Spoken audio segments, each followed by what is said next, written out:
We're driven by the search for better. But when it comes to hiring, the best way to search for a candidate isn't to search at all. Don't search, match with Indeed. Indeed is your matching and hiring platform with over 350 million global monthly visitors, according to Indeed data, and a matching engine that helps you find quality candidates fast. Leveraging over 140 million qualifications and preferences every day, Indeed's matching engine is constantly learning from your preferences. Join more than 3.5 million businesses worldwide that use Indeed to hire great talent fast. And listeners of this show will get a $75 sponsored job credit to get your jobs more visibility at Indeed.com/Blue Wire. Just go to Indeed.com/Blue Wire right now and support our show by saying you heard about Indeed on this podcast.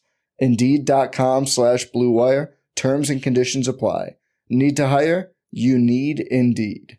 I mean, at this point, I'm like 18 years old. My whole life, the Bengals have been bad. Well, they were good when I was 3, but I don't remember that. And now we're seeing this. We're seeing Carson Palmer. We're seeing this franchise quarterback that I haven't seen since Boomer Esiason, which, once again, I was like 6 years old when he left Cincinnati. We've got Chad Johnson, TJ Housh. We've got this giant, lanky dude, Chris Henry, who's a rookie. Yeah. We're talking about having some of the best wide receiver cores of that decade. I mean, what could have been? It's November 2005, Colts at Bengals. This is Remember That Game, podcast about sporting events that take you on a journey and maybe chart the path of the zeitgeist. I'm your host, Thomas Emerick, and my guest is Justin Edwards, whose work on the interplay between fantasy football and offensive line performance you can find at 4for4, also collects data for PFF. Welcome, Justin. Hey, Thomas, how you doing, man? Excited to be here. Yeah, and excited to take a walk down memory lane with your Cincinnati Bengals at perhaps the most exciting place in history, 2005, for that franchise during your lifetime. Was this the best Bengals team you've seen in all your years of fandom? I think it's very close.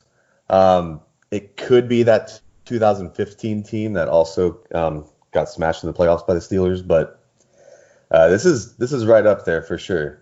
Great game here. The two teams tie the first half NFL record for points. It's 35-27 at the half. They're on pace to break the single-game yardage record, and you just see these great weapons for both teams. The Bengals, you got Carson Palmer dishing it to TJ Housh, Chad Johnson, Chris Henry, and then on the Colts side, you got at tight end Dallas Clark. I mean, that alone, you have a huge advantage there. And then, you also got Marvin Harrison, Reggie Wayne, Brandon Stokely. Were these the two best sets of receiving weapons of the mid-2000s, or at very least of the year 2005, you think? Yeah, I mean, those 7 Pats, clearly. I mean, we had 78 years old between Jerry Rice and Tim Brown playing in Oakland. Right. But they were both pretty much past their prime there, so that just leaves these two teams, honestly. If you narrow specifically to 2005, you have some great passing offenses that, on paper, maybe the best in the league, but you see a couple players on their downslope a little bit. You got Mark Bulger in the Rams. I was looking at Mark Bulger's yards per attempt was crazy high that season, but you got Isaac Bruce probably on his downslope there. You got peak Torrey Holt.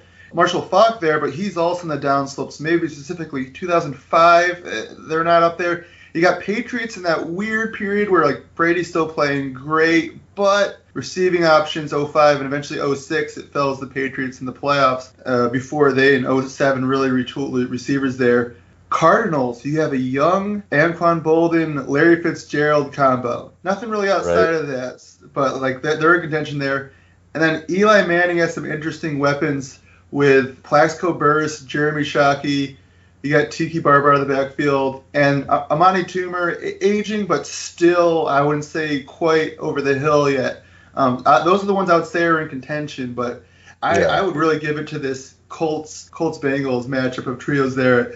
Do you think this '05 Colts team was maybe in the same neighborhood as that '07 Pats team midseason. This is the Colts team that ended up getting upset by the Steelers in the playoffs. But at midseason, when the Bengals hosted them, the Colts were undefeated and getting about as much Vegas respect. The '07 Colts were undefeated hosting the Pats. Pats were 5-point favorites. Here you have the 7-2 Bengals hosting the Colts. Colts are 4.5-point favorites. Would you say those teams in the same ballpark? Maybe an underrated '05 Colts team here? Same ballpark, but maybe like bleacher seats and diamond seats. That '07 Pats offense was just insane. Up until their like week 10 bye, they were averaging 40 points a game. They were hanging 50 burgers on people. This Colts team looked great when they were hitting their stride for sure, but they weren't as consistently brutal as that Brady '07 Moss Pats. Bengals have an opportunity early on. They get Colts nearly into a 3-and-out, but have an offsides on third down. They would have way more penalties than the Colts in the first half of this game. Eventually, they go down 35-17, and you have this really exciting Bengals offense come not completely out of nowhere, but a bit of a surprise how quickly they came along in Carson Palmer's first full year as a starter. Down 35-17 late in the first half. Are you still confident at that point, or is being good so new to you that you're like, oh crap, Colts are about to run us out? Yeah, precisely. After living through the '90s Bengals, this is like a different language here. Being able to score, 3 times in one half. I wasn't too confident about overtaking them. I didn't feel like they were ever going to point. They were never going to punt the ball. The graphic overlay said something that this was the most points the Bengals had ever allowed in a half, which is surprising because they were so bad for so long. Yeah. I wasn't too confident about getting back into this one. Yeah, 35-17, and then the Bengals settle for a field goal late in the half. You can't feel amazing about that against Peyton Manning to go down. 15, he cut it from 3 scores to 2. This Bengals team, which had averaged more than 3 turnovers forced leading up to this game, they pick off Peyton Manning late in the first half and convert with a score 35-27 at the half. How long does it take you to excel comfortably? That was pretty sweet. That was unexpected for sure. That it looked like he stepped on an offensive lineman's foot or something. He threw just the ugliest Peyton Manning throw I think I've ever seen. He was almost like horizontal when he let go of it. He should have just taken the sack. So that was definitely unexpected. Get a little breath of fresh air there. An 8-point lead, that's not insurmountable, even though it took a lucky interception to get there. It felt like this was going to be a 60-50 game, so 8 points is nothing. Things really slowed down after halftime, surprisingly. You had 35-27 at the half, and then you fast forward to the fourth quarter, it's only 42-34. You have each team put up one touchdown in the third quarter. It seems like nothing when teams are putting up 62 in the first half. You do see the offense slow down a bit. Each team was around 300 total yards in the first half. By the end of the game, the Colts only end up with about 450, and Bengals outgain them here. But interestingly enough, and I don't know, it may be emblematic of like a younger team versus an experienced killer like Peyton, but Bengals go 0 for 2 on fourth down. Colts go 1 for 1. Do you think the margin was as slim as that? Yeah. I mean, it's hard with that small sample size. It's only 3 fourth downs to look at. But yeah, I mean, there's this younger Bengals team and this maturing Marvin Harrison, Peyton Manning led team that seems to have their stuff together. I mean, the Bengals outgained the Colts in penalties by 55 points, 55 yards. So I think, if you were going to measure maturity, you look at this third and fourth down conversions, you look at their penalties comparison, and the Colts just blow them out of the water. There's some talk during the broadcast. I think it's Nance and Sims. Maybe probably my favorite part of the broadcast. They talk about how the previous season, Carson Palmer and Chad Johnson at the time hopped in Palmer's pickup truck on a whim on a Monday night, drove to Indianapolis for a Colts home game against the Vikings just to watch Peyton Manning and Marvin Harrison practice with his receiver before the game and watch their mannerisms on the sidelines. And and just pick up the small things outside the game. I'm sure they watched him do work with Wade and Stokely and Clark as well. I mean, there is like a true emulation and fondness and modeling almost toward this Colts team. It seemed like almost like maybe we have a baby Colts in Cincinnati. Yeah, it's very much maybe a big brother, little brother kind of situation here. Yeah, that was a very interesting part of the broadcast. And it's definitely Palmer in his early years. This was his third it's his second year. Yeah, it's only his second year in the league, so he's still understanding how to talk to not college teammates. Yeah. And who better to learn from than Manning and Harrison? This is like his 7th year or something. I don't know, it's not. It's like his 9th year. So yeah, two great people to be learning from. That's for sure. And Chad Johnson, I mean, you could tell he's taking notes already. Some smooth route running that he shows on. He avoids the bump at the line from the Colts cornerback, and then burns Bob Sanders down the sideline for a 68-yard touchdown in the first quarter. Shows the Bengals are ready to go, and they've learned a lot from Big Brother. Then Chad Johnson, he takes the mantle from Terrell Owens in a way. He was the most probably exciting, or at least noted and paid attention to touchdown celebration guy. He gets suspended by the Eagles.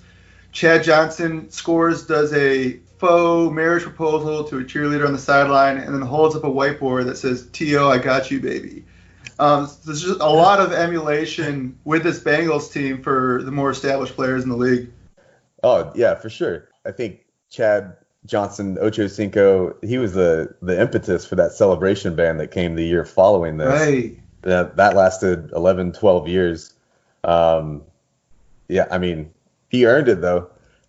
He gave T.O. a run for his money, but I think of the most epic celebrations I've ever seen being Terrell Owens on the 50-yard line in Dallas, chugging that large popcorn from that fan. But there's also the Chad Johnson gold jacket 20 question mark on the back. That was a good one too. But he gave him a run for his money. I don't know if he usurped Terrell Owens, but he's close. Ocho Cinco, after the game, he's like saying, hey, he really set the pace for how fun touchdown celebrations could be here in the early 2000s before they ban us. Terrell, I know you're out right now. I'm going to pick up the mantle for you, and I'm paying homage here. It's hard to really say, but I like to think like how fun the celebrations were in this era before they got banned, or some of the impetus for them kind of relaxing it more recently, because like people were complaining ever since that, hey, those celebrations that people like Ocho Cinco and Terrell Owens are doing, those are fun. Yeah, they're not hurting anyone. I can understand if you're, taunting or you're getting in someone's face or you're arguing with fans or something like that. But what's wrong with dancing around a little bit? You're not hurting anyone. Yeah. The only time I got upset was because I'm a Giants fan, and the Joe Horn one was against the Giants, and I was just like, oh, come on, we already suck. Our season's already going down the tubes. So just me. We're bad, okay? I get it. We're losing by 40 points. But as an adolescent, I got a little emotional. As I grew up, I had to eventually give it up in retrospect. For sure. That'll happen, though. We're driven by the search for better. But when it comes to hiring, the best way to search for a candidate isn't to search at all. Don't search, match with Indeed. Indeed is your matching and hiring platform with over 350 million global monthly visitors, according to Indeed data, and a matching engine that helps you find quality candidates fast. Leveraging over 140 million qualifications and preferences every day, Indeed's matching engine is constantly learning from your preferences. Join more than 3.5 million businesses worldwide that use Indeed to hire great talent fast. And listeners of this show will get a $75 sponsored job credit to get your jobs more visibility at Indeed.com/Blue Wire. Just go to Indeed.com/Blue Wire right now and support our show by saying you heard about Indeed on this podcast. Indeed.com/Blue Wire. Terms and conditions apply. Need to hire? You need Indeed. But yeah, so scoring slows down the second half here. You do get, rest in peace, Chris Henry touchdown pass from Carson Palmer brings it to a 1-point game, 35-34 in the second half. At this point in the game, are you thinking about the future? Are you thinking, wow, we're gonna have a great team for the next decade. We're hanging with teams like the Indianapolis Colts, who they haven't won a Super Bowl yet, but they're right up with the notch below the Patriots. Just thinking about what could be. 100%. I mean, at this point, I'm like 18 years old. My whole life, the Bengals have been bad.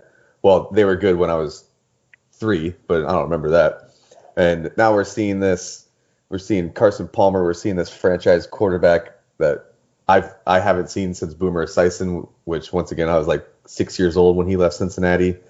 We've got Chad Johnson, TJ Houshmandzadeh. We've got this giant lanky dude, Chris Henry, who's a rookie. Yeah. We're talking about having some of the best wide receiver cores of that decade. I mean, what could have been. Rest in peace, Chris Henry. Yeah. With that receiver core of those three, and we have one of the largest turnover differentials ever. I'm like, wow, this is insane. Yeah, watching this Peyton Manning team get slowed down a little bit. They're slowing themselves down too, but after seeing that full throttle first half, I'm like, okay, if we have a chance against them, we have a chance against anybody. Colts end up winning here 45-37. I hate to say moral victory there, but like you have a game that shows you can hang. Yeah. Which has got to be huge for the sake of the team. You end up going and beating the hated Steelers in the regular season, but then Kimo von Oelhoffen knocks out Carson Palmer. I won't dive too far into that because we already know that one's painful. Palmer eventually comes back, but seems to set in like a few weird twists of fate. Chad Johnson maybe gets a little banged up a little earlier in his career than the receiver typically does. A couple years later, you also have Justin Smith getting away to the Niners. Oh, man. In the prime of his career. Yeah. Ends up being he still has 5 pretty good years left in his career, 5 to 7. Yeah, 5 to 7. That seems to be a rolling theme with Bengals free agents. Like, oh, they were on the back 70% of their career, so we let them let him go. He only had 7 years left. We had to let him walk. Just 7 good years, or 7 great / proto JJ Watt years. Yeah. Just changing the face of defensive ends years. Yeah. Yeah, because I have a podcast an episode that's probably now when this comes out. This podcast will have come out yesterday, but yeah, Saints Niners and 2011 divisional. And Justin Smith, the Saints total average pressures allowed in the game that season, Justin Smith does it by himself in the divisional round. Oh man, that's crazy.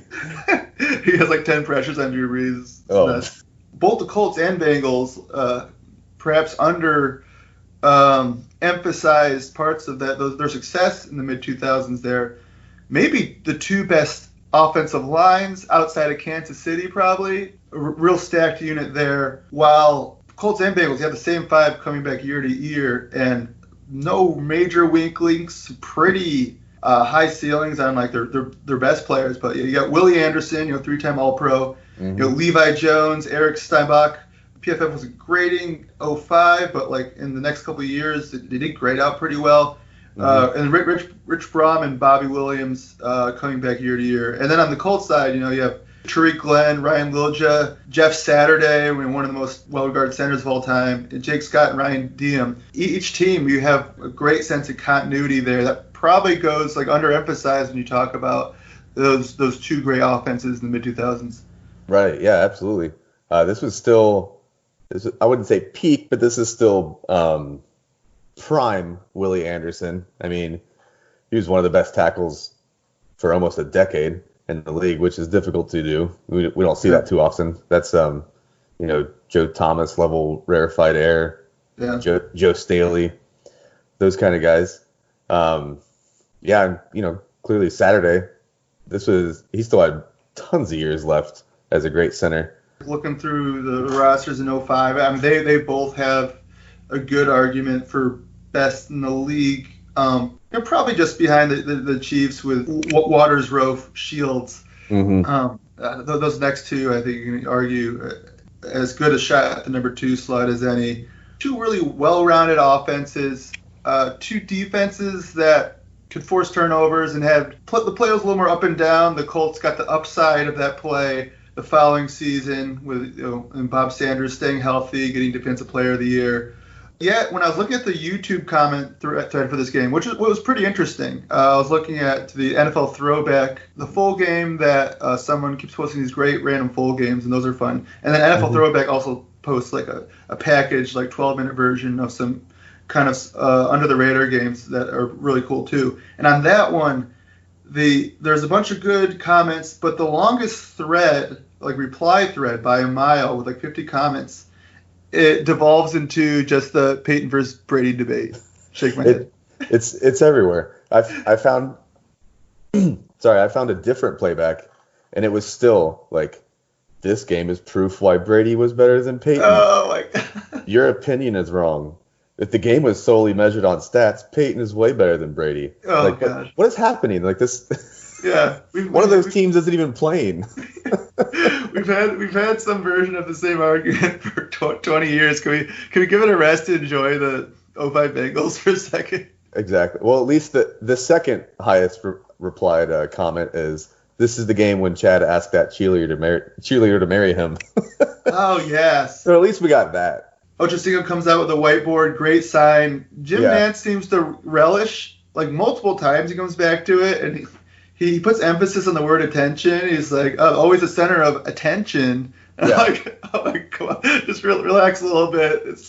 Celebrations are gonna be actually something that the league wants in a few years when it comes to its census. Yeah, exactly. They're both going at it too. Sims is like, well, I asked Marv about how he handles all of these diva wide receivers. Like, dang, dude. God. Like, I don't even know that I knew what Housh voice sounded like until he got on ESPN like 2 years ago.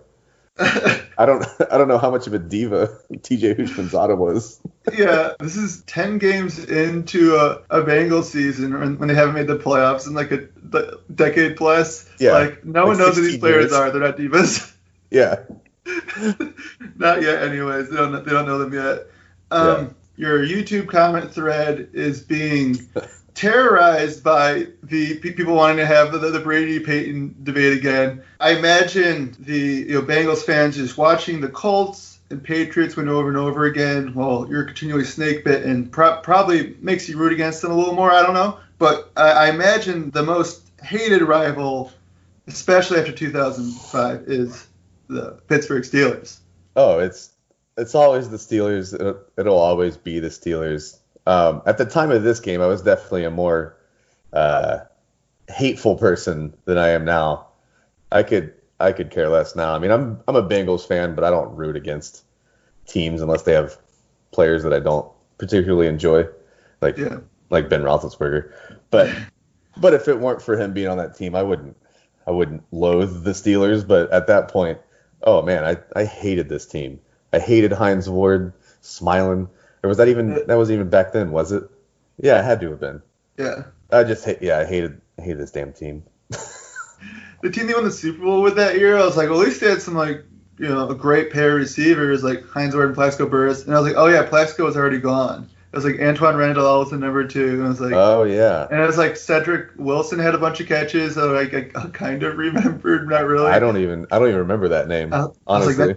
I was like, wait, that team won the Super Bowl. This Bengals team with like Housh, Ocho, Chris Henry, Palmer didn't win. This Colts offense didn't win. The Steelers pulled it off. And I was like, oh yeah, Vanderjagt misses the kick. Oh yeah, the Roethlisberger shoelace tackle against the Colts in division round. I'm like, ugh. Yeah. I mean, especially if you're already Bengals fan, you have to be just super tilting to the point where it's almost hard to function. Oh, just tilting into cartwheels. Like this team that barely made the playoffs, Palmer gets the one single throw. It goes for 70 yards to Chris Henry.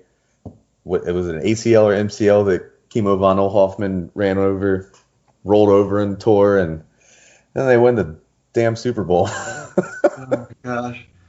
That Bengals team makes one more postseason. I think by then Palmer was having some sort of elbow issue on top of not being as nimble as before, and they lose to the Sanchez Jets. Oh man, that was terrible because they had just lost to them the week before because we rested our starters. So like a new way to kick your teeth in that the universe found. That the NFL found. And then like, okay, we retool with Dalton and AJ Green, cool. Mm-hmm. And 6 wild card exits in 7 years, which is it's hard to do if you try. Yeah. And then here we are in 2020, thinking about what a grand 05 team that was, ending the podcast about the Bengals in a very fitting way, tilting over the Steelers. And thank you, Justin, for coming on the program. Oh yeah, for sure, man. It's torturous, but it's still fun to talk about. This has been another episode of Remember That Game. Please rate, review, subscribe, and check out more episodes.